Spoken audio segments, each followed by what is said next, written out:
시청자 여러분 안녕하십니까. 변호사 시사토크 서초동 사람들의 MC 이성환 변호사입니다. 얼마 전 대선을 70여일 앞둔 상황에서 민주사회를 위한 변호사 모임에서 헌법소원을 제기했습니다. 이는 투표 시간을 오전 6시에서 오후 6시까지로 정하고 있는 현행 공직선거법 제155조 1항에 대한 것인데요. 민변은 바로 이 조항이 투표일에도 근로를 해야만 하는 비정규직 근로자들의 투표권을 침해했다라는 주장입니다. 결국은 투표율을 높이기 위해서는 투표 시간을 좀 연장해야 되지 않겠느냐라는 문제 제기로 볼 수 있는데요.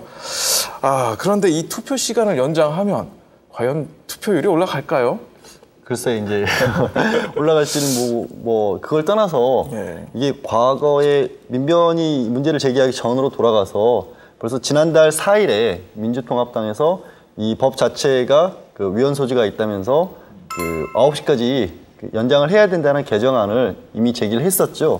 그런데 새누리당 측에서는 정치적인 이유를 들어서 이게 헌법재판소에 압력을 가하는 것이다라면서 반대를 했고 결국 국회에서는 상임위를 통과하지 못해서 무산이 된 것인데, 그래서 이번에 민변이 선거를 2달 정도 앞둔 상황에서 설령 헌법재판소에 제기를 한 게 통과가 되더라도 거기에 맞춰서 국회에서 다시 법을 개정을 하고 개정이 되더라도 거기에 맞춰서 다시 실무자들이 그거를 적용할 수 있게끔 어떤 시스템이 갖춰질 수 있을지, 그것부터가 의문이기도 합니다, 사실은. 예.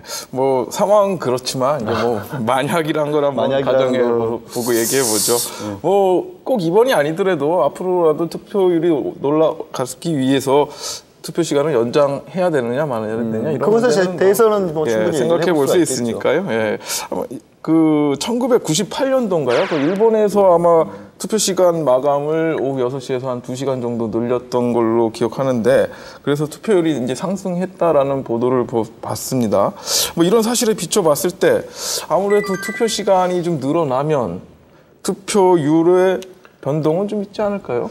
근데 이게 일본하고 우리나라하고는 좀 사정이 다른 것 같아요. 일본 같은 경우에는 근무를 하거든요, 그날도. 공휴일이 아니에요. 근데 우리나라는 선거일을 임시공휴일로 정해서 국민들한테 충분히 편의를 주고 있거든요. 그래서 좀 우스갯소리로 투표할 사람들은 투표 시간을 늘리건 줄이건 간에 투표할 사람들은 다 해요. 그래서 외국 입법례들처럼 미국이나 영국 같은 경우도 투표 시간을 8시, 밤 8시, 9시까지도 하고 이런 경우가 있는데, 그들도 전부 다 이제 그날은 공휴일이 아니라 다 근무를 하거든요. 그런 점을 좀 감안해 보면 그들하고 우리하고 차이점, 이런 것들을 생각해 보면은 투표 시간을 연장하는 게 과연 투표를 높이는 데 도움이 되는 건지, 일단 그런 부분에서도 좀 의문이 듭니다. 일각에서는 이번에 민변의 헌법소원 제기에 대해서 좀 정치 공세로 보인다, 이런 말도 있습니다. 이유는 다들 아시겠지만 야권의 입장에서는 젊은 층의 지지가 상대적으로 높고, 여권의 입장에서는 연세 드신 우리 노장층들 지지율이 좀 높은 것이 정도 차는 있지만 현실인데요. 그래서 만약에 투표 시간을 뒤로 연장하면, 사실 어르신들은 이제 저희 선친께서도 그러셨지만은 일어나시면 새벽같이 투표를 하셨어요. 근데 아무래도 이제 젊은 분들은 우왕좌왕하다 보면 자꾸 이제 투표 시간이 좀 미뤄지는데, 투표 시간을 좀 연장하면 젊은 층이 좀 투표율이 높아서 야권에 좀 유리한 거 아닌가, 이런 문제도 있는데요. 제가 봤을 때 전략적으로 야한테 누가 유리하냐 문제가 아니라 국민의 어떤 선거권, 투표권의 실질적 보장을 위해서, 그리고 인적, 물적 비용이라든가 이런 선거 관리의 효율성, 이런 측면에서 좀 또 검토해야 될 사안이 아닌가, 이런 생각이 듭니다. 예. 그럼 좀 바꿔서 이 헌법재판이 과연 어떻게 될까라는 것을 놓고 봐서 헌법소원이 적시처리 사건으로 분류가 될까요? 적시처리 사건이라는 게 이제 우리 헌법재판과 관련된 법률상 원래 사건에 대해서는 180 이내에 처리를 하도록 돼 있지 않습니까? 그런데 국민적 관심이 높다거나 아니면 괜히 오래 끌어서 사람들 사이에 소모적인 어떤 사회적 논쟁만 이어질 경우에는 헌법재판소가 적시처리 사건이라고 해서 빨리 진행을 시키지 않습니까? 하지만 이번 경우에는 그렇게 보기에도 너무 짧은 기간이고 괜히 설령 이걸 위헌 판결을 하더라도 거기에 대한 대비나 이런 것이 충분치 못한 시점에서 자칫하면 정치적인 어떤 소모적 논쟁을 더 불러일으킬 수 있기 때문에 저는 이번에는 그렇게 서두르지 않을 것 같다라는 생각이 듭니다. 일단 뭐 그런 것 같아요. 이게 6시까지 투표 시간을 정해놓던 게 한 근 40년 됐잖아요. 그럼 그동안에 투표했던 그 투표 시간이 전부 다 위헌이라는 건데 좀 저는 좀 납득이 좀 안 되고요.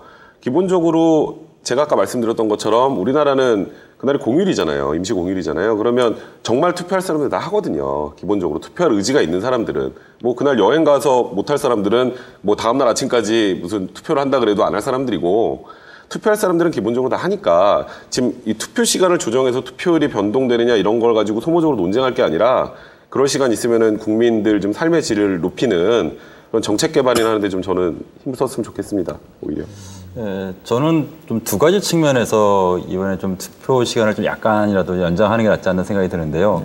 그 첫 번째 이유는 과거에 그 오전 6시부터 오후 6시까지가 이제 기본적인 시스템이었는데 뭐 한 얼마 전까지 선거 개표하면은 이제 예전에는 진짜 수작업으로 하지 않았습니까? 하다 보면은 뭐 결과를 알기 위해서는 다음날 새벽까지 가고 그랬는데 요즘같이 뭐 전산 처리되니까 금방 결과가 나오지 않습니까? 그렇게 되면은 투표 시간을 좀 한 몇 시간 연장한다고 해서 뭐 결과도 신속히 알 수 있으니까 그런 측면도 있고요. 또 하나는 어차피 오전 6시부터 시작이 되는데 보통은 우리가 뭐 그날이 당일이 공휴일이긴 하지만 보통은 9시, 6시 이런 시스템으로 우리가 살고 있지 않습니까? 그럼 3시간 정도 일찍 시작한다는 거는 3시간 정도 좀 늦게 투표 마감해도 되지 않나. 물론 꼭 3시간을 하라는 법은 없는데 1시간이건 2시간이건 국민의 한 명이라도 더 투표를 한다면 좀 연장하는 것이 좀 좋지 않나 생각이 듭니다. 그 1시간 연장한다고 그 표가 반드시 야권을 간다는 보장은 없지 않습니까? 기본적으로 뭐 연장하는 걸 반대하는 건 아닌데요. 지금 이 시점에서 하는 게 좀 문제다라고 그렇게 생각을 하는 거죠.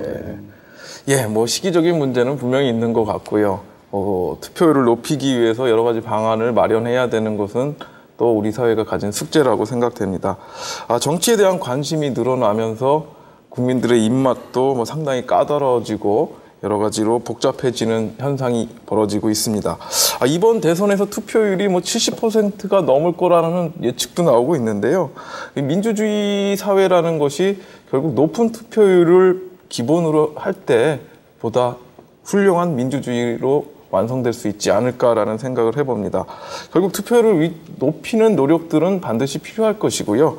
뭐 투표 시간을 연장하는 것을 비롯해서 투표를 하는 경우에 젊은이들에게 어떤 인센티브를 준다든가 비정규직 근로자에게 투표할 기회를 부여한 기업들에게 세제 혜택을 준다든가 뭐 이런 여러 가지 대안들을 반론이 없도록 충분한 시간을 가지고 논의해서 올바른 정책을 세워나갔으면 좋겠습니다. 국민의 알 권리를 책임지는 변호사 시사 토크 서초동 사람들. 자, 이제 본격적인 토론을 나눠봐야 하는데요. 이번 주 첫 번째 토론 주제는 무엇인지 화면을 통해 먼저 만나보시겠습니다.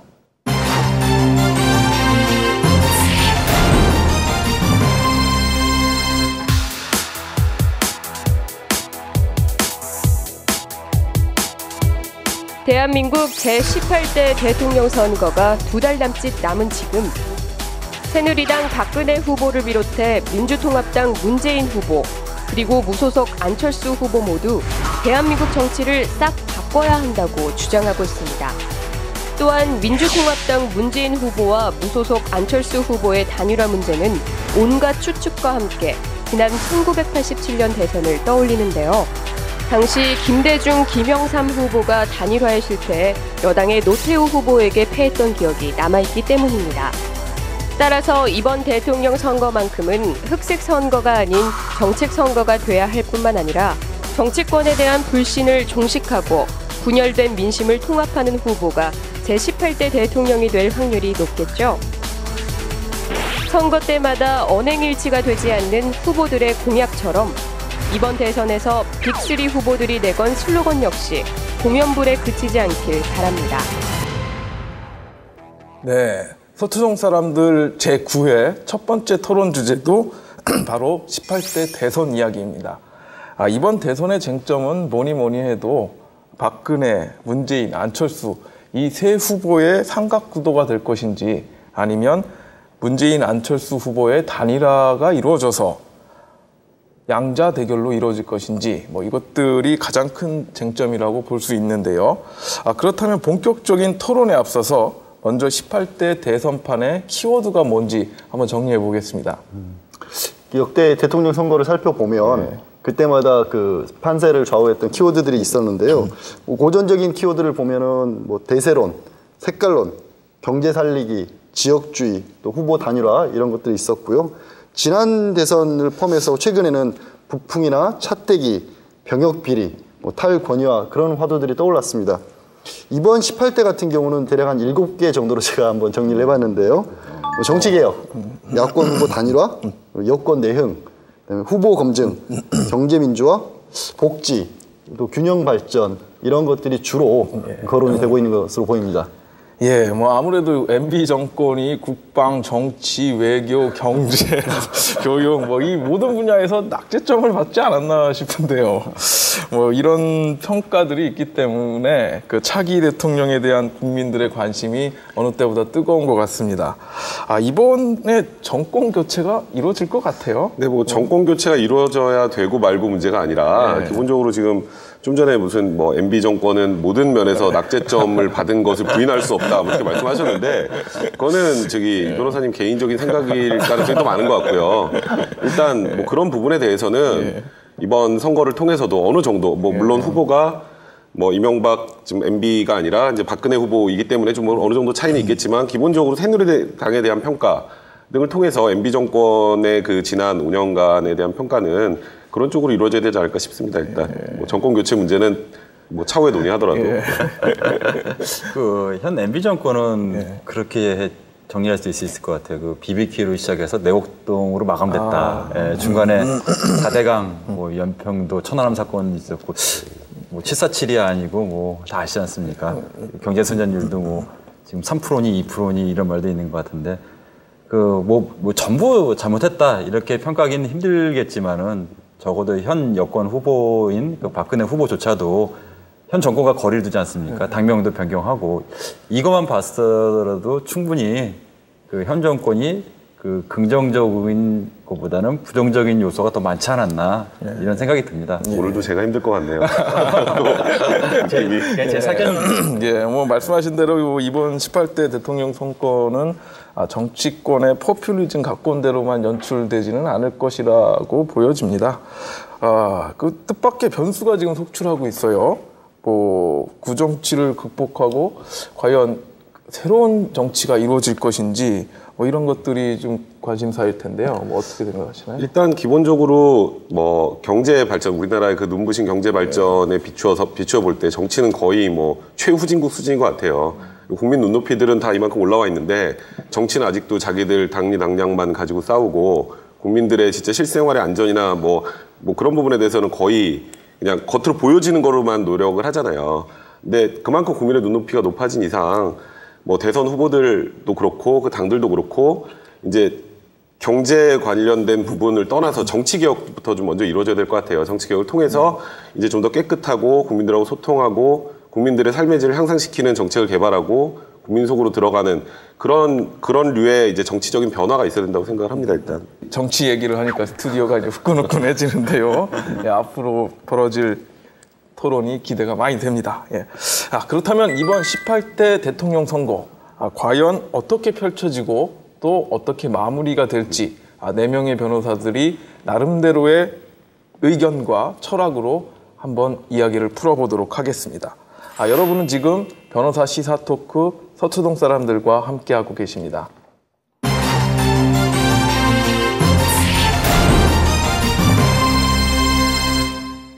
네, 이번 18대 대통령 선거에는 총 9명의 후보가 출마를 선언했는데요.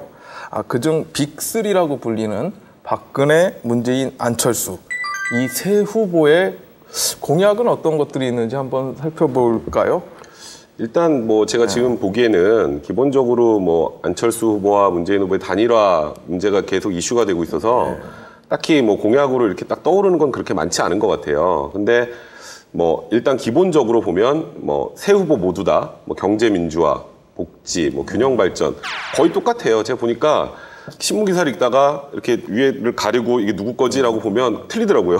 그럴 정도로 지금은 그러니까 그 박근혜 후보 측에서는 이제 중도에 약간 진보적인 생각을 가지고 있는 분들의 표심을 흡수하려고 하고 또 안철수 문재인 후보 같은 경우에는 또 중도층에서 약간 보수적인 분들의 표를 흡수하려고 하다 보니까 그렇게 이제 정책 그 특별한 차별화는 없다는 생각이 좀 듭니다. 공약이 다들 비슷하다는 건 뭐 다들 공감하는 것 같아요. 그리고 그 공약이 비슷하다는 거는 그만큼 우리가 공통적으로 해결해야 될 어떤 문제점들에 대해서 사회적인 합의가 이미 도출돼 있는 정도에 이르지 않았나. 다들 뭘 극복해야 되고 뭘 잘해야 되는지, 뭘 이제 뭐 우선 과제가 무엇인지 알고 있는 상태니까 이번 선거는 그 비교하자면 누군가 그런 말을 하더라고요.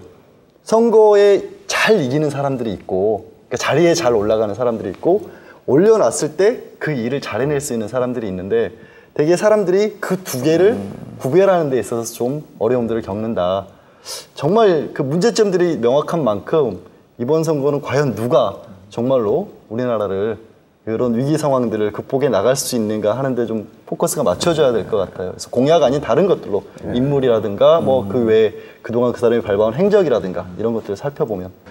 그래요. 하여튼 지금 단계에서 아직 그 안철수 후보 측에서 뭐 구체적인 공약들이 아직 나오지 않는 것 같고요. 뭐 다른 후보들도 아직 구체적인 공약들은 나오지 않고 큰 아웃라인들만 제기하는 상태이기 때문에 뭐 여기서 그 공약을 구체적으로 살펴보는 거는 별 의미가 없어 보입니다.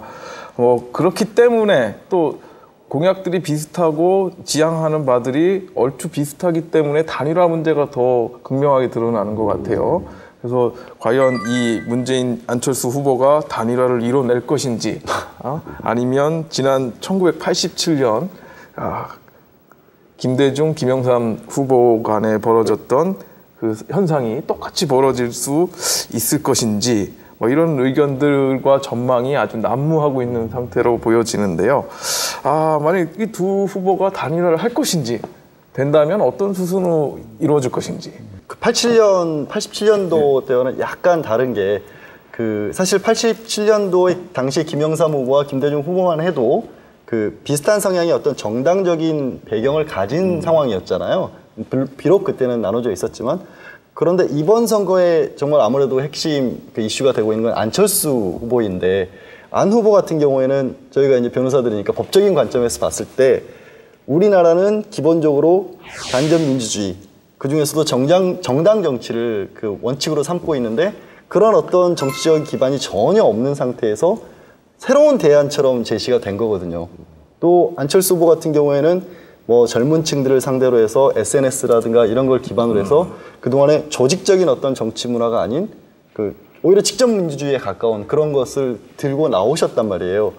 그러면 분명히 법적인 헌법적인 이념에 봤을 때는 어떻게 보면 배치되는 부분도 있어요. 그런데 과연 그런 어떤 정당 정치와 그렇지 않은 어떤 정치적인 새로운 대안을 들고 나온 후보가 결합할 수 있을 것인가. 이게 한편으로는 법적인 모순으로 보이기도 하고 법적 관점에서는 어떻게 보면 정치나 제도나 법이라고 하는 것은 결국 국민이 바라는 것이 무엇인가이기 때문에 그 국민의 바람이 어떤 쪽으로 흘러가느냐에 따라서 이분들의 그 단일화가 그 가능하다 내지는 합리적으로 될 수도 있을 것 같고 아니면 정말 어색한 조합으로 끝날 수도 있을 것 같고 관심은 많이 가고 있습니다. 저는 뭐 일단 단일화라고 하는 거 자체에 대해서 그렇게 썩 제가 좋아하는 단어는 아닌데 그러니까 이 단일화가 뭔가 두 후보 간의 이념이 같고 과거 같은 경우에 뭐 옛날 뭐 그런 게 있잖아요. 노무현 대통령 뭐 돌아가신 노무현 후보하고 그 당시에 정몽주 후보 그건 정말 어울리지 않는 기름과 물 같은 조합인데요. 그 단지 선거에서 이기겠다라는 것만 가지고 하나로 합치자라는 건 일단 바람직하지 않은 것 같아요. 그러니까 이번 같은 경우에도 아까 말씀하셨지만 문재인 후보 같은 경우에는 정당 내에서 끌고 가야 된다라는 취지고 아주 간단하게 얘기하면 안 후보 같은 경우는 민주당도 개혁해야 될 그런 정당의 하나라고 하는데 둘이 합쳐서 뭐 민주당으로 나오는 것도 예를 들어서 뭐 문재인 후보를 돕고 안철수 후보가 민주당 입당하는 것도 좀 이상한 것 같고 그 반대 경우도 좀 이상한 것 같아요. 그러니까 저는 기본적으로 정책 결합 정도라는 거는 충분히 가능할 것 같은데 선거 이기기 위해서 뭔가 맞지 않는 두 조합이 하나로 힘을 합친다고는 저는 좀 바람직하지 않은 것 같아요. 결국 그게 맞는 건지 안 맞는지에 관한 어떤 국민들의 그렇죠. 판단이 따라야겠죠. 뭐 기본적으로 그 이제 문재인 후보나 이제 안철수 후보 같은 경우에 특히 이제 민주당 쪽에서 그런 생각을 할 가능성이 더 높은데 1+1이 2가 될 수가 없지 않습니까? 현재 상황에서. 그러니까 특히 민주당 쪽에서 민주통합당 쪽에서 좀 약간의 지금 착시 현상이 있는 게 안철수 후보랑 이제 단일화를 하면 특히 이제 문재인 후보로 단일화를 하면은 그 표가 올 거다. 근데 제가 주변을 보거나 그 언론을 보더라도 안철수 후보 지지자의 절대 다수가 민주당 지지자는 아니거든요. 근데 거꾸로는 여건 성립될 것 같아요. 그러니까 문재인 후보 지지자가 안철수 후보로 단일화되면 그 표는 갈 것 같은데 과연 안철수 후보 지지자가 과연 갈 것인지. 그래서 아까 사회자께서 이제 수순이 어떻게 되냐 이렇게 말씀하셨는데 단일화가 뭐 찬성이냐 반대냐 이걸 차지하고서라도 지금 민주당에서 이제 일단은 선입당해라 이런 식으로 좀 공세를 하고 있는데 이제 지금 출마 선언한 지 이제 한 달 넘었나요? 얼마 되지도 않은 후보한테 절대 다수의 의원을 갖고 있는 민주당을 입당부터 해라 이렇게 계속 공세를 하고 있는 것은 좀 부적절하다고 좀 보여요. 여전히 구태적인 정치의 모습입니다. 예, 그걸 바로 혁신하라는 게 안철수 후보의 얘기인데. 안 후보 지지하시나요? 제가 그렇진 않습니다. 근데 지금 현 상황에서는 지금 뭐 입당을 하건 어쨌건 단일화를 한다면 지금 이 시점에서 슬슬 해야죠. 이제 2달 남았는데. 그러니까 민주당 입장에서도 또 그게 구정치이긴 하지만 또 어쩔 수 없는 것 같긴 해요. 선택의 여지가 없으니까. 예, 제가 볼 때는 단일화는 뭐 분명히 이루어질 것 같습니다. 여러 가지로 봐서, 그러니까 제가 보는 것은 이 87년하고 다른 것은 김영삼, 김대중이 아니고 문재인, 안철수기 때문에 단일화가 되지 않겠느냐라는 생각이 들고요. 부연 설명을 좀 해주시죠. 그 점에 대해서 저는 쉽게 공감 못하겠는데. 그 시대 정치인들이 대선에 나오는 형태를 보면 내가 하겠습니다. 나 아니면 안 됩니다. 이런 식으로 정견을 발표하고 출사표를 냈습니다. 근데 안철수 후보가 나오면서 벌어졌던 것 중에 뭐 애매하다, 뭐 너무 늦다 이런 비판들이 있었지만 안철수 후보의 기본적인 생각은 국민이 나를 떠받들여서 나를 나가라고 내세운다면 내가 기꺼이 나가겠다 이런 태도군요. 나 아니면 안 된다는 것이 아니라 국민적인 지지를 받아서 나가겠다 이런 태도를 취하셨어요. 그 기본적인 이 사람들의 접점이 이루어질 수밖에 없는 게 그 정권 교체에 대한 열망입니다. 이 사람들에 대한 지지층이 뭐 박근혜 후보의 절대 지지층인 뭐 30-40% 그런 지지층이 아니고 되게 모래알 같은 존재지만 한 가지 열망으로 지금 두 후보들이 지지를 받는 것이거든요. 그것은 오로지 정권 교체를 하라. 누가 되든지 간에 둘 중에 타협을 봐서 우리가 정권 교체를 할 수 있는 선수를 지지하겠다. 그런 열망을 안고 있기 때문에 이 두 후보가 서로 결합하지 않고 각자 나온다면 둘 다 망하는 현상이 벌어질 겁니다. 그러니까 역사적인 교훈으로 김영삼, 김대중의 단일화 실패를 봤기 때문에 이분들이 분명히 단일화에 이루지 않을까. 근데 그거는 이제 선거의 승패만 생각해서 그런 것 같고요. 아까 양 변호사님도 말씀드렸던 거고, 뭐 저도 말했던 뭐 그런 내용이 두 분이 또 어울리지 않는 부분도 굉장히 많아요. 그러니까 이게 전혀 어울리지 않는 두 조합이 단지 선거에 이기기 위해서 결합을 해야 된다라는 거는 그거는 좀 이렇게 좀 전도된다는 느낌이 좀 있어요. 저는 개인적으로. 저도 오히려 정권 교체에 대한 열망은 1987년이 더 강하지 않았나요?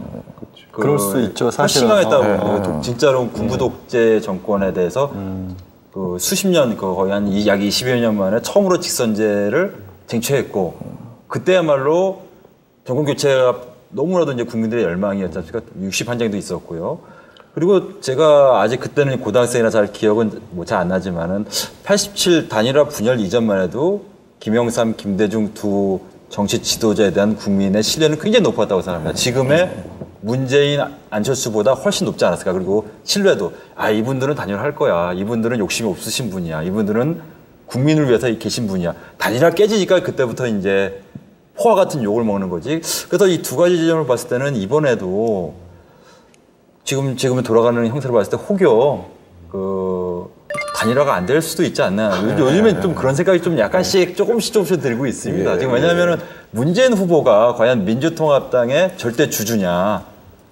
또 그렇게 보이지는 않거든요. 문재인 후보에 대한 개인적인 진정성이 있고 훌륭하신 분이라는 건 인정하는데 이 민주통합당이라는 이 거대한 당을 그분이 좌우할 수 있는 건 아니고 또 안철수 후보 같은 경우는 지금 정당도 없고 지금 어쩌면 그분의 개인적으로 지금 리더십을 발휘해서 돌아가는 건데 과연 이 양상에서 좀 단일화가 가능할 것인지 좀 그런 의문이 좀 듭니다. 그래요. 그러니까 하여튼 단일화에 대한 전망들이 이제 많이 있는데요. 그럼 그 단일화 얘기를 하면서 가장 문제점으로 얘기하는 게 그 정당 정치의 붕괴, 그것을 들고 비난하시는 분, 또 비판하는 얘기들이 많은데 이것과 정당 정치의 원리와 이게 뭐 헌법이나 어떤 다른 정당법에 저촉되는 것은 아닌가 이런 부분에 대해서 좀 말씀하실 수 있으신가요? 법적으로 엄밀하게 저촉이 된다라기보다 그러니까 그런 그 지적은 나올 수 있죠. 예를 들어서 문재인 후보 같은 경우에는 분명히 경선을 거쳐서 선출된 후보란 말이에요. 어떻게 보면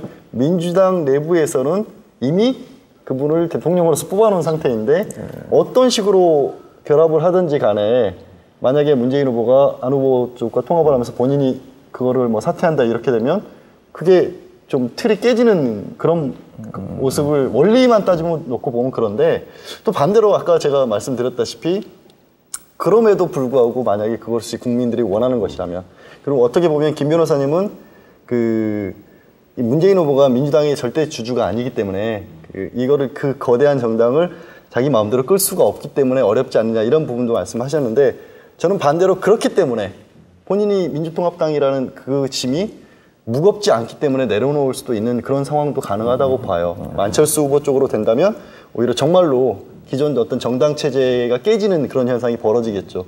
그게 어떤 것이 될지는 모르는데 재밌는 실험인 건 확실한 것 같습니다. 네.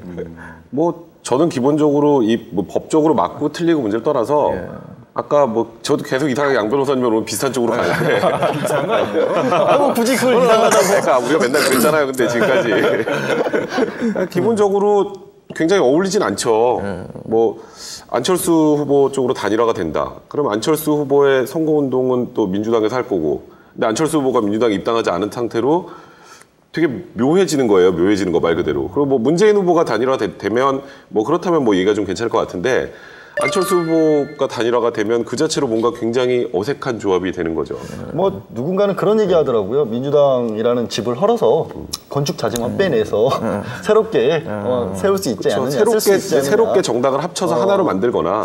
뭐 그게 정당의 꼭 형태가 지금까지 우리 왜 정당 얘기를 하는데 사실은 그 선거판이라고 하는 것을 움직였던 어떤 조직 구성이라든가 그런 것들이 있잖아요. 중앙부터 하부로 내려가면서 지역으로 퍼져가면서 이런 식의 구도를 취하지 않겠다는 게 안철수 후보 측의 입장이니까 과연 그것이 그렇게 안 하면서도 가능하다면 그러면 정말 민주통합당이 가지고 있는 그 어떻게 보면 자기네들이 가지고 있는 그쪽에 지금까지의 틀 이거 버리고도 할 수 있다라는 얘기도 되잖아요. 근데 민주통합당과 안철수 후보가 합치는 건데 어떻게 보면 근데 그거를 거의 말씀 들으면 약간 해체하고 새로 뭔가 시작한다는 것 같은데요. 그게 가능할까요? 문재인 후보 입장에서는 민주통합당 위에서 대선 후보가 돼서 민주통합당을 기반으로 해서 안철수 후보와 단일화를 했는데 갑자기 민주통합당을 이제 그걸로 해서 다 이제 허물어 버리고 새로 뭔가를 쌓는다. 그래서 그거를 버릴 수 있는 가능성이 오히려 문재인 후보니까 가능하지 않을까. 예전에는 그 이제 후일담이지만 김대중, 김영삼 후보가 그 당시에 끝까지 어느 쪽이 접지 못했던 이유가 그 각자 후보들을 지지했던 조직들이 도저히 뭐 이렇게 넘어갈 경우에는 우리는 다 없는 거다 이런 식으로 강력한 반발이 있었는데 문재인 후보 같은 경우 그런 정도의 지지를 어차피 못 얻고 있으니까 가능하지 않을까. 그러니까 정당이라는 것이 어떻게 보면은 그 민주주의 간접 민주주의를 실현하기 위한 방편으로, 그러니까 민주주의 실현 방안으로 마련된 것이 정당 정치라고 할 수 있을 텐데 지금 우리 사회의 정치판을 보면 정당이 주인이고 국민은 그냥 단순히 거수기 정도의 역할만 하고 또 우리나라 정당의 가장 큰 문제는 지역 정당이라는 것에 있는 것 같아요. 그러니까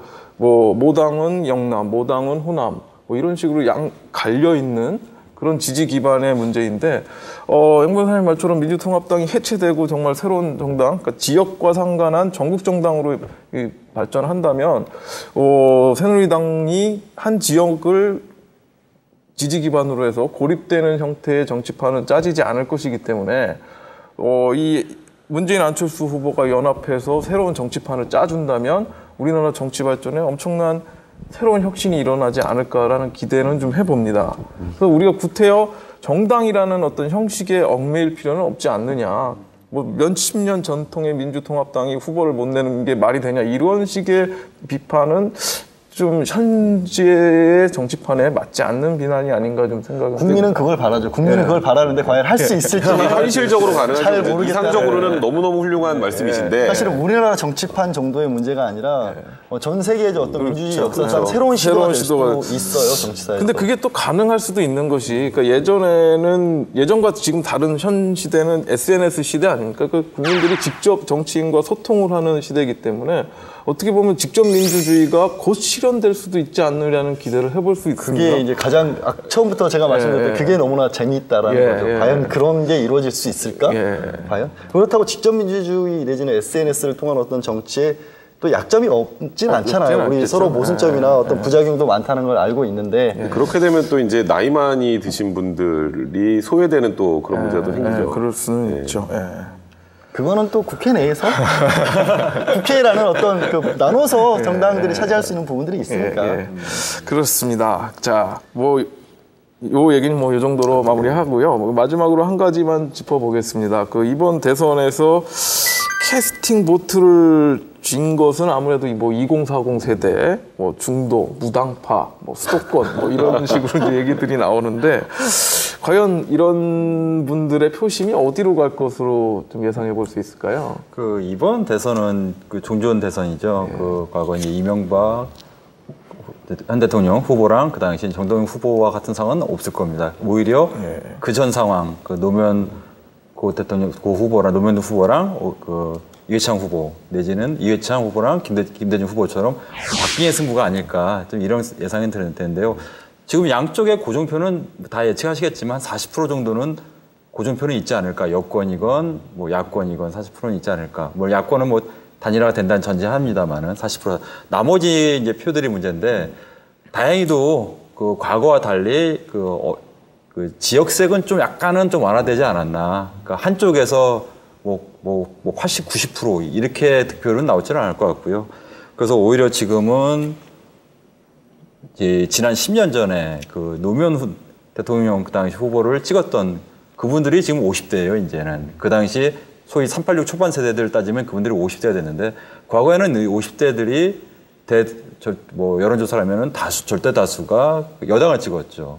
근데 과연 이분들이 과연 어디를 찍을 것인지 이게 표심이 좀 이제 문제되고요. 그리고 이제 특히 이제 20대들이 예전에는 선거에 정치에 관심이 많지 않았는데 과거에 이제 촛불 집회 하다 보면은 중고생들도 나오고 그랬죠. SNS 발달 이런 게 영향이 있었을 겁니다. 그래서 이 20대 초반들의 득표율 이런 부분들도 여권이건 야권이 어디로 갈지 모르겠지만 요 나이 세대 득표율이 과연 어디로 갈 것인가 이 부분이 좀 캐스팅 보트로 작용하지 않을까 이런 생각이 듭니다. 일단은 아까 질문하신 거로는 그들의 표심이 어디로 갈까요? 이런 거셨는데 그건 모르죠. 저희가 모르는 것 같고 일단은 이제 가장 지금 나와 있는 후보들 중에 진정성 있고 국민들이 믿고 맡길 수 있다고 느끼는 사람 그 사람한테 표심 가겠죠, 결국. 누굽니까? 왜 저한테 물어보는 거예요? 말씀하시는 거 보면 대충 알 것 같은데. 아니에요. 전 이번에는 진짜 모릅니다. 진짜 모릅니다. 제 마음속으로 지금 계속 흔들리고 있어요. 대선 얘기는 해도 끝이 없을 것 같고요. 언제 해도 후끈후끈한 얘기가 될 것 같습니다. 여러분 모두의 마음속에 차기 대통령은 이런 사람이 됐으면 하겠다라는 생각들이 있으실 건데요. 결국은 진정성 있는 후보가 국민들의 선택을 받지 않을까 한번 생각을 해봅니다. 또 그렇게 선출된 대통령 후보가 자리에서 훌륭하게 대통령 역할을 해주기를 또 기대해 봅니다. 변호사 시사토크 서초동 사람들 제9회 두 번째 토론 주제를 먼저 화면을 통해서 만나보시겠습니다.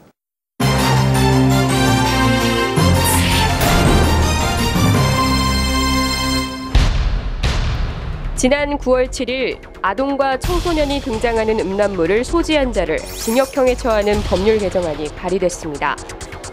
최근 벌어진 아동 성범죄 피의자들이 모두 아동 음란물을 소지하고 있었고 이런 음란물이 범죄자에게 악영향을 미친다는 분석 때문인데요.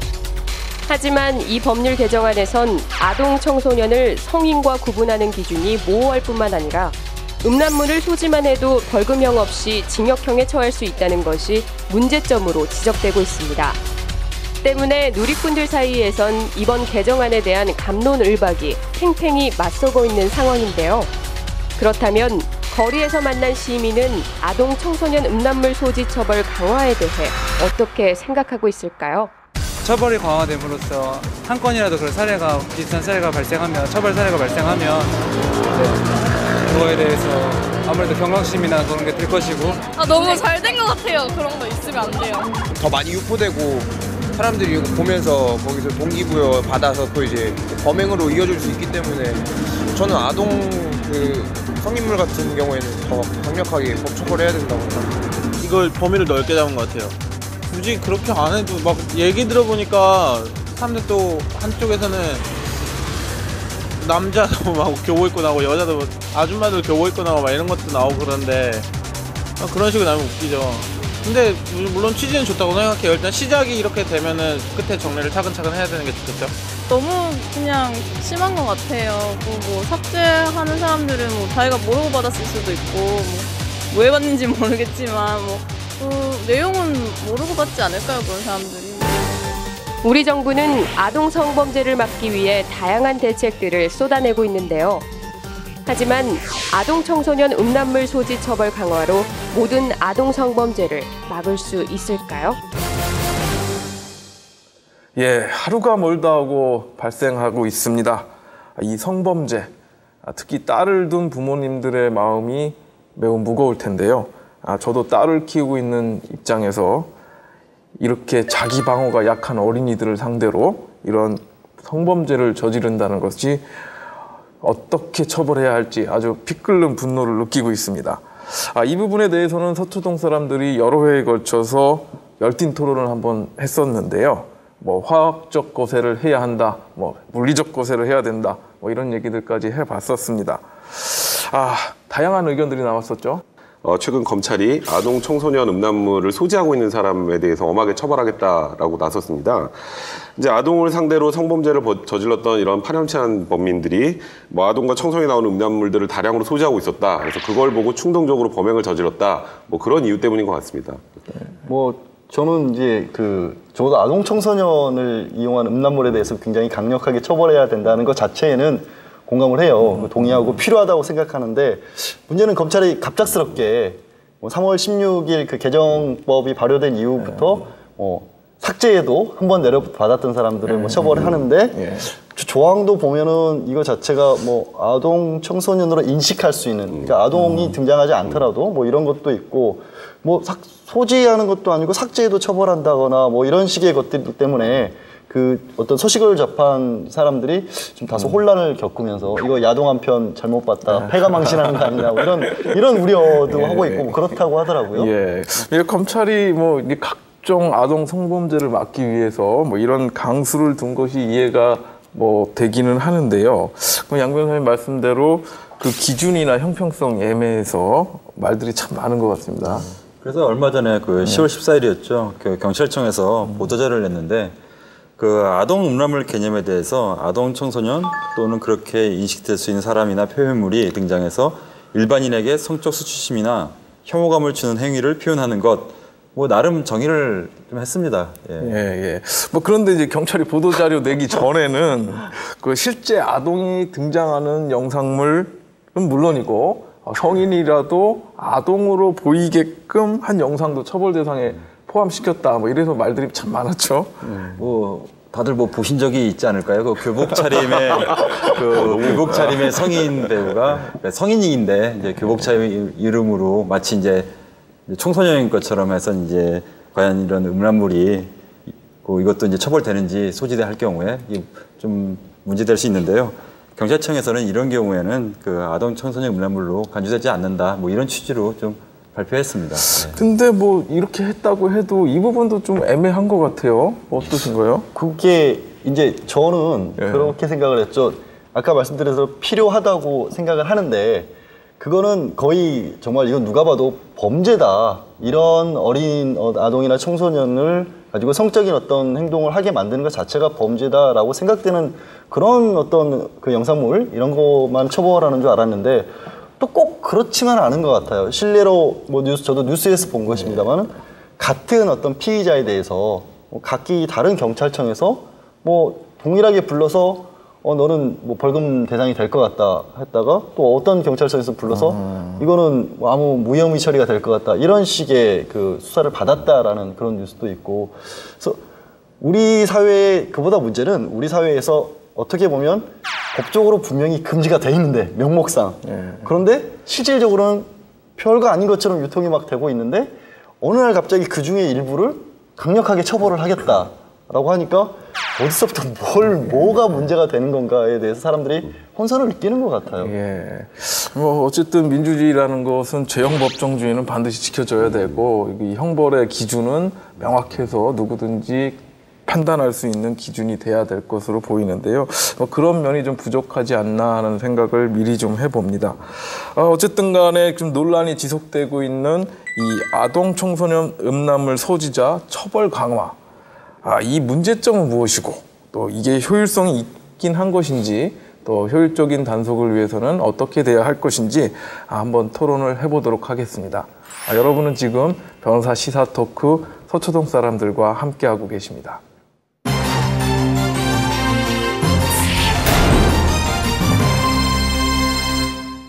자, 이제 본격적인 토크를 한번 진행해 보도록 하겠는데요. 먼저 아동 청소년 음란물 단속의 문제점에 대해서 한번 얘기를 나눠보도록 하겠습니다. 제가 아까 실례로 든 그 교복 차림에 이제 성인 나왔을 경우에 그런 경우는 많이 유통되는데 그것이 과연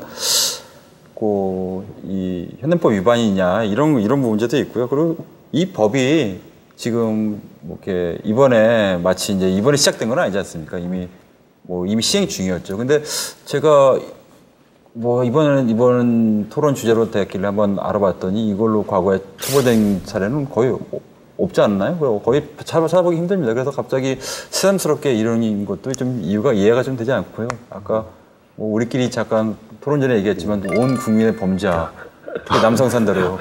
이런 걸 하는 거 아니까 약간 좀 약간 그 기분이 썩 유쾌하지는 않습니다. 성범죄자를 빨리 잡아야지 지금 뭐 하는 건가 이런 생각도 들고요. 근데 필요는 하겠죠. 그러니까 그런 부분을 막는 이유는 이제 저 말씀드렸다시피 정말로 비정상적인 어떤 성행위로 밖에는 볼 수 없는 행위를 그런 영상들을 자주 접한 사람은 또 그게 마치 정상인 것처럼 착각을 하고 그때 뭐 얘기가 나왔다시피 성폭력 가해자들이 때로는 자신들이 나쁜 행동을 했다는 것 자체를 인지 못하는 그런 일도 있다고 하지 않습니까? 그 원인 중에 하나가 이제 잘못된 어떤 음란물들. 갑자기 오늘 제가 생각이 난 건데 영국의 어떤 누군지는 어떤 사람인지는 모르겠는데 음란물을 배제하기 위해서 자기네들은 제대로 된 그러니까 어떤 자극적인 영상이 아니라 실제와 가까운 어떤 것들을 성교육용으로 보급하겠다 이런 계획을 발표를 누가 했다고 그러더라고요. 그래서 호응도 대단히 좋았다. 그런 얘기도 있었는데 왜곡된 성을 주입하기 때문에 처벌을 해야 될 필요는 있는데 그게 어디까지인지 지금 선이 헷갈릴 정도로 우리 사회에 어떻게 보면 음란물에 만연해 있는 것도 또 문제 중에 하나는 아닐까요? 그러니까 처벌은 해야죠. 제 생각에도 그래요. 이게 아동 청소년이 등장하는 정말 비정상적인 포르노물을 소지하고 있는 것 자체는 충분히 처벌을 받아야 되는 일인 거라고 생각을 하고요. 그리고 또 그런 걸 많이 보는 사람들이 아까 양 변호사님 말씀처럼 극단적으로 피해자를 나는 만족시켰다라고 생각하는 그런 미친놈들이 있기 때문에 그 처벌은 해야 되는데 이제 과연 이 처벌을 어떻게 해야 하느냐. 미국 같은 경우에는 진짜 정말 아동이나 청소년이 등장하는 포르노물을 소지한 사람을 처벌하는 거고 우리나라 같은 경우는 아동 청소년으로 오인할 수 있는 소지가 있는 영상물 거기다가 거기 보면은 성교행위니 기타 이런 쭉 예시가 있는데 그와 유사한 성적 행위를 찍은 그 도무지 이해가 안 돼. 저도 변호사인데 보고 이거 뭐가 처벌되는 거지라고 이해가 안 되더라고요. 그렇죠. 사실 아까 경찰청 보도자료 성적 수치심 혐오감 이것도 난 아무렇지 않은데 넌 싫고 이럴 수도 있으니까. 짱구가 못 말려도 그런 거 아니냐 그러니까. 되게 혐오감 느껴요. 엉덩이 까는 거. 싫어요. 그럴 수도 있거든요. 극단적으로.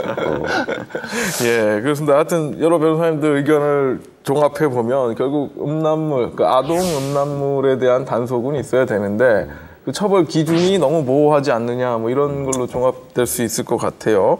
그렇다면 이 범위가 더 확장된 지금 현재의 발표대로 이게 시행이 될 경우에 어떤 문제점들이 있을지 한번 양 변호사님이 정리해 보시면 어떨까요? 범위가 확장됐다라기보다 이제 새롭게 그걸 강화하겠다고 했는데 또 다른 이제 지금 나온 어떤 그 외에 들 수 있는 게 과연 그러면 이게 실례로 하나 중에 하나로 뭐 스트리밍 서비스 아시죠? 실시간 방송하는 거. 그건 법적으로 소지가 아니잖아요. 아시겠지만 다운로드 받는 건 아니고 그냥 서버에 접속해서 유튜브 보듯이 그거는 검찰도 처벌할 수 없다고 아예 공식적으로 밝혔어요. 그런데 지금 가장 문제가 되는 게 이제 스마트폰들이 보급이 되면서 그걸로 자연스럽게 실시간 보는 건데 LTE 빠름으로 보는 건데 그건 어떻게 할 거냐. 게다가 만약에 다운받는 경우를 보더라도 이게 정말 그런 것들만 골라서 다니는 사람이면 모를까 아닌 사람들 같은 경우는 실수로 다운받거나 뭐 정말로 무지해서 그럴 수도 있다라는 부분도 생길 거고 여러 가지 문제점들은 있는 것 같습니다. 경찰청 보도자료를 보니까 그 무심결에 다운을 받았고 바로 삭제하면 그 고의 부재로 이유로 처벌 대상이 아니라고 하더라고요. 그 절대 다수의 그 음란물 같은 경우에 그 다운받고 보고 삭제하고 이러면 처벌 또 안 된다는 거거든요. 예, 그러니까 쉽게 말해서 그건 소지가 아니다. 이렇게 경찰청 입장은 그런데 기준이 참 애매한 거죠. 그러니까 그렇죠. 예. 뭐 소지가 아니고 그거는 뭐 실수로 받은 거니까 고의성이 없어서 이거는 이 뭐 조항에 해당하지 않는다라고 하는데 그럼 지운 사람들은 다 그렇게 지웠다고 하겠죠. 뭐 그 고의를 어떻게 밝혀내려고 그러나요?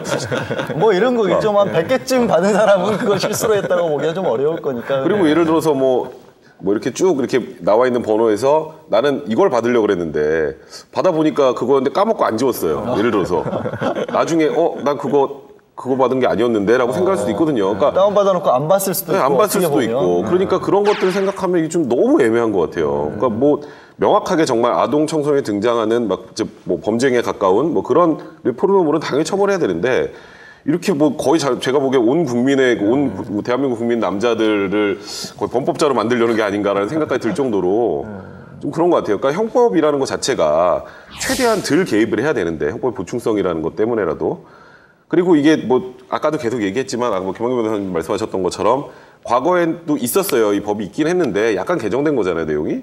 근데 그때는 거의 처벌 안 했단 말이에요. 그리고 3월 30일 벌써 몇 개월이나 지났는데 그 이후 개정된 이후에 소지한 사람을 다 처벌한다고 하면은 그러니까 국민들 입장에서 거의 멘붕인 거죠, 말 그대로. 진짜 뭐 막말로 지금 소지하고 있는 사람들은 완전 멘붕인 거예요, 삭제한 사람들도. 그런 사람들한테 이게 우리가 지금 앞으로 이런 성폭력 범죄를 막자는 취지지 뭐 이런 사람들 하나하나 다 색출해서 처벌하자 취지는 아니라고 생각을 하거든요. 그러면 일정한 기간의 계도 기간을 좀 주고 앞으로 이런 류의 뭐 음란물을 소지한 사람들은 처벌됩니다. 그리고 일정한 유예 기간을 주고 앞으로 뭐 더 이상 뭐 이런 부분을 소지하면 처벌된다는 거를 국민한테 알려서 그 이후에 이런 식으로 예방을 해 나가야 되는 거지.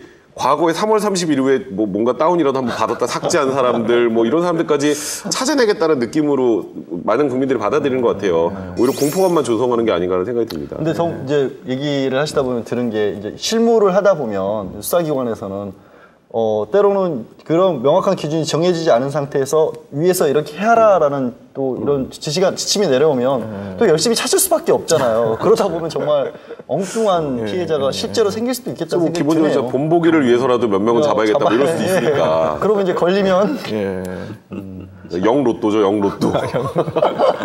이게 만약에 벌금 나와서 정식 재판들 청구하면은 보판사는 계속 아동 음란물만 봐야 되는 상황이 벌어질 수도 있겠네요. 극단적으로 뭐 그럴 리 없겠지만 저희가 만약에 변론하는데 그런 사건이다 그러면 이 여자는 어려 보이지 않는데요? 뭐 어려 보입니다. 이거 갖고 싸워야 될 수 있어요. 그러니까 너무 이 법 조항을 어떻게 왜 이렇게 만들었는지 모르겠어요. 예, 그러면 여기서 한번 짚어보죠. 앞으로 검찰이 정확히 뭘 어쩌자는 겁니까? 검찰은 일단 이런 음란물 제작한 뭐 제작자라든가 뭐 유포한 사람들에 대해서는 구속 수사한다는 것이 이제 원칙적인 입장인 것 같습니다. 제가 봤을 때도 이 소지한 사람에 대해서 집중할 것이 아니라 지금 경찰이 인력 부족으로 지금 범죄 예방도 제대로 못하고 있는 상황인데 실질적으로는 이 제작자 그리고 유포한 자에 대해서 그 단속을 강화하고 그리고 처벌도 이런 사람들은 현재 사법부에서 이제 원칙적 실형으로 가야겠다고 생각합니다. 뭐 재산범죄도 아니고 인신에 관한 범죄도 아니고 피해 회복도 안 되는 범죄이기 때문에 이런 사람들이야말로 뭐 전과에 있는 여부가 없는지 중요한 게 아니라 집행유예 없이 다 실형을 선고했으면 하는 마음이고요.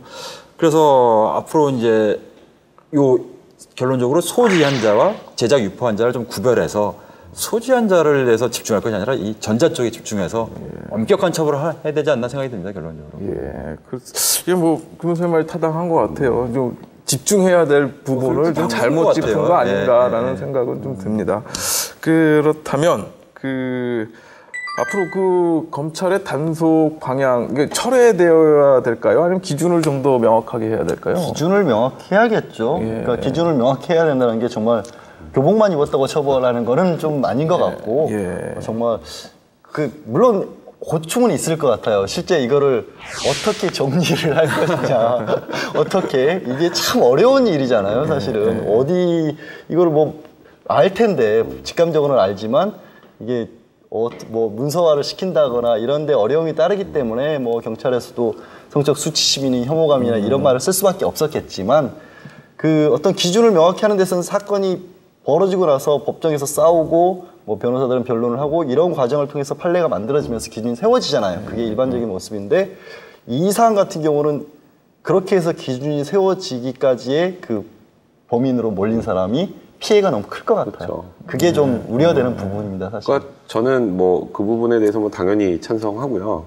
명확하게는 해야죠. 그리고 최소한 법 규정상으로 이 이상 명확하게 하기 힘들다. 그러면 뭐 단속 기준이라도 좀 명확하게 만들어서 공표를 하고 그리고 그거보다 더 중요한 거는 이게 누군가 범법자를 지금 뭐 과거에 그걸 한 번이라도 봤던 사람들을 다 잡아들이겠다는 게 아니라 앞으로 이런 강력한 성범죄를 예방하는 데 집중을 해야 되잖아요. 그러려면 이 앞에 사람들을 어떻게든 처벌하겠다는 걸 자꾸 보여서 국민들한테 공포감을 조성하는 것보다 앞으로 이런 걸 보면 처벌된다. 그러니까 이런 법정이 있었지만 지금까지 처벌 안 했던 전례를 생각하면 어느 정도 유예 기간을 두고 처벌을 공시하고 이제 언제부터 그거를 소지하게 되면 처벌한다는 걸 좀 알리고 그렇게 하는 게 훨씬 정당한 훨씬 훌륭한 방법이 아닌가 기본적으로 그렇게 생각을 합니다. 그리고 또 이제 잊지 말아야 될 게 아동 청소년이 등장하는 영상물도 문제지만 사실은 이 음란물 문제를 할 때 얘기를 할 때 꼭 빼놓지 말아야 될 게 이거를 아동 청소년이 많이 본다는 게 사실은 더 큰 문제인 것 같아요. 그리고 정작 아까 제가 실시간 방송은 막을 수 없다는 문제점을 지적한 것 이유도 애들이 더 잘하잖아요. 인터넷 이거 뭐 다운받고 이런 거 뭐 안 걸리게 하는 방법 아마 비웃고 있을지도 몰라요. 단순히 그런 걸로 나가면. 그래서 그 아이들에게 오히려 다른 어떤 건전한 것들을 줘서 이런 쪽에 빠지지 않게 만드는 게 맞지 않나 싶어요. 네. 우리 형법이 소지한 것 자체를 처벌하는 게 몇 개 안 되잖아요. 뭐 마약이나 총포, 뭐 국가 안보에 관련된 뭐 이런 것들인데 뭐 그거에 비해서 이 아동 음란물이 떨어지는 정도는 아닌 것 같아요. 뭐 해악에 있어서는 뭐 소지한 것만으로도 처벌할 정도의 나쁜 물건임에는 틀림없는 것 같습니다. 근데 그렇기 때문에 이 소지자를 처벌하는 그 몇 개 안 되는 희귀한 법 규정이 모호하다면 국민들은 더 혼란에 빠질 수 없기 때문에 그 기준 자체를 명확하게 하는 것이 중요하다는 거는 다 동의하는데 과연 이거 그 고양이 목에 방울을 어떻게 달 것인가 이 문제가 될 것 같아요. 저는 약간 뭐 이거랑은 약간 관련이 좀 없을 듯한데요. 그 여성부가 미성년 아이돌 여가수들이죠. 그 옷차림을 이제 집중적으로 이제 방송할 때 특정 부위를 이제 보여주면 거기서 이제 이것도 규제하겠다 이렇게 얘기하는데 이거야말로 지금 이거 1960년대 50년대로 들어가는 거 아니죠? 정말 황당한 거예요. 방향을 그러니까 너무 잘못 잡고 있는 것 같아요. 지금 제가 봤을 때 그런 거야말로 진짜 좀 정치 좀 위에 계신 분들이 제가 좀 고민 좀 해봤으면 좋겠습니다. 어떻게든 막는 쪽으로 이미 막을 수 없는데도 막는 쪽으로만 신경을 쓰다 보니까 다른 쪽 아까 말씀드린 대안들을 제시해 그거 말고 너네는 이거 말고도 훨씬 좋은 게 있어라는 쪽으로 정책들이 개발이 돼야 되는데 그 자꾸 막는 쪽 그리고 예를 들어서 아까 뭐 미국이나 뭐 이런 데서 아동 그 영상물을 강력하게 처벌하는 나라는 또 반대로 그런 어떤 선을 넘지 않은 부분에 대해서는 또 자유롭게 허용하는 부분들도 있거든요. 근데 우리는 다 막아놓고 다 원칙적으로는 막아놨는데 또 다 하는 것도 같고 이게 되게 애매한 상황이 더 이 어떤 정책을 힘들게 하는 것 같습니다. 그렇습니다. 하여튼 뭐 얘기가 뭐 똑같습니다. 그러니까 아동 음란물 처벌해야 되는 건 맞는데 명확한 기준으로 국민들이 알기 쉽게 정확한 기준을 정하자. 뭐 이 정도로 정리하면 될 것 같습니다. 그 아동 청소년으로 볼 것인가 말 것인가 이게 참 애매한 판단입니다. 그 과연 판사라고 해서 검사나 수사기관에서 이 정확하게 아동 청소년 여부를 판단할 수 있을지 참 걱정이 되는데요. 이 법이란 것은 대중에게 명확하게 의미를 전달할 의무가 있다고 생각합니다. 때문에 귀에 걸면 귀걸이, 코에 걸면 코걸이 뭐 이런 식으로 보여서는 절대로 안 되겠죠. 어느 누가 보더라도 정확하게 이해할 수 있는 깔끔하고 깨끗한 기준이 정해지기를 희망해 봅니다. 개념 있는 4명의 변호사와 함께한 변호사 시사 토크 서초동 사람들 제9회 어느덧 마쳐야 할 시간이 되었는데요. 이번 시간에는 대한민국 제18대 대선의 전망과 아동 청소년물, 음란물 소지자 처벌 강화에 대해서 한번 얘기를 해봤습니다. 오늘도 여러분의 가려운 부분을 저희들이 해결해 드렸는지 궁금한데요. 대한민국 국민의 알 권리를 책임지는 변호사 시사 토크 서초동 사람들, 저희는 다음 시간에 찾아뵙도록 하겠습니다. 지금까지 시청해 주신 여러분 감사합니다.